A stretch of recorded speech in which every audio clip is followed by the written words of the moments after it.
hamstring bridge isometric holds. So for this exercise, I have my feet flat to start. I'm going to show you a few different variations here, but to start, you can try both feet flat on the floor. You can bring them a little bit further out, or you can bring them a little bit closer. Kind of play with what feels good.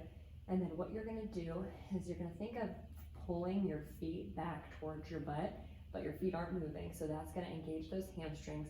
Then you're going to slightly tuck your pelvis under, so think about kind of gently tucking the tailbone under, and then just your tailbone is going to lift from the floor here. So low back stays in contact with the floor, tailbone lifts slightly.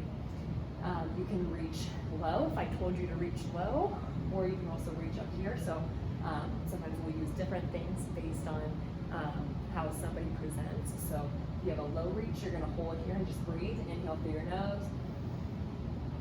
Exhale. Inhale through your nose. Exhale. So you should be feeling hamstrings all along the length. So you might feel it more down here, but you should also feel up here too. Try to make sure if you're not feeling these upper hamstrings, try to make sure you're not clenching your butt when you tuck under, because that will help. By not clenching your glutes, it'll help make sure we're using the hamstrings for this particular exercise. You can also try lifting your toes and see if that helps you feel the hamstrings a little bit more here, and just dig in the heels and lifting back. And again, we're just lifting the tailbone slightly, holding here, and breathing in through our nose, out through our mouth, feeling our abs kick on at the end of our exhales. And then the last option here is sometimes people need to bias one side more than the other.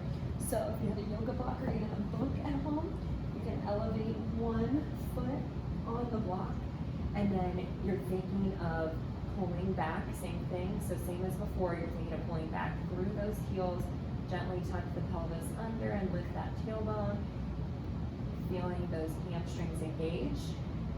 And then we're biasing the one side more than the other here. And so same thing, we would hold here and breathe. Exhale.